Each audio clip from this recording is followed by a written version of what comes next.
संसारमा ज्ञान मात्र एउटा यस्तो कुरा हो जुन जति बाढ्यो त्यति वृद्धि हुन्छ। सो कारणले गर्दा आज म तपाईहरूलाई एउटा छोटो ज्ञानवर्धक कहानी सुनाउँछु। अल्छी नमानिकन धैर्य गरेर श्रवण गरिदिनुहोस् न है। एउटा गाउँमा दुईजना आमा छोरा हुन्छन्। छोरा भने लगभग 6-7 वर्षको हुन्छ अनि छोरा दानव अर्थात् राक्षस हुन्छ। तर पनि उनकी आमाले उनलाई अथाह प्रेम गर्छिन्। छोराले भोजनको रूपमा मासु मात्र ग्रहण गर्ने गर्छ। आमाले छोराको निमित्त गाउँका जीव जनावरहरू मारेर ल्याउने गर्छिन् अनि छोरालाई भोजनको रूपमा दिने गर्छिन्। दिनहरू बितिरहेका हुन्छन्। गाउँका सम्पूर्ण जीव जनावरहरू सकिन्छन्। अब आमाले छोरालाई भोजनको निमित्त गाउँका मानिसहरू मारेर ल्याएर दिने गर्छिन्। यसो गर्दा गर्दै दिनहरू बित्छन् अनि गाउँका सम्पूर्ण मानिसहरू पनि सकिन्छन्। अब छोरालाई भोजन त आवश्यक पर्छ। आमा चिन्तित हुन्छन्, घोत्लिन्छन्, सोच्छिन्, विचार गर्छिन्, विमर्श गर्छिन्।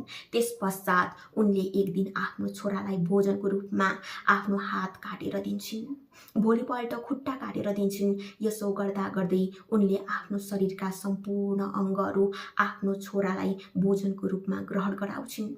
अनि एक दिन उनको सर्वस्व सकिन्छ, उनी पनि समाप्त हुन्छन्। यो कथाबाट अर्थात् यो कहानीबाट यो प्रश्न हुन्छ कि एकजना आमाले आफ्नो सन्तान जस्तो भए तापनि अथाह प्रेम गर्छिन्। आफ्नो सन्तानको निमित्त आफ्नो सर्वस्व त्याग्न पनि पछि पर्दिनन्। जस्तो सुकै अवस्थामा पनि आफ्नो सन्तानलाई बचाउनका निमित्त आफू मरेर जान्छन्, आफ्नो बलिदानी दिन्छन्। संसारमा सायदै कसैको निमित्त बलिदानी दिन सक्ने आमा मात्र हुन्।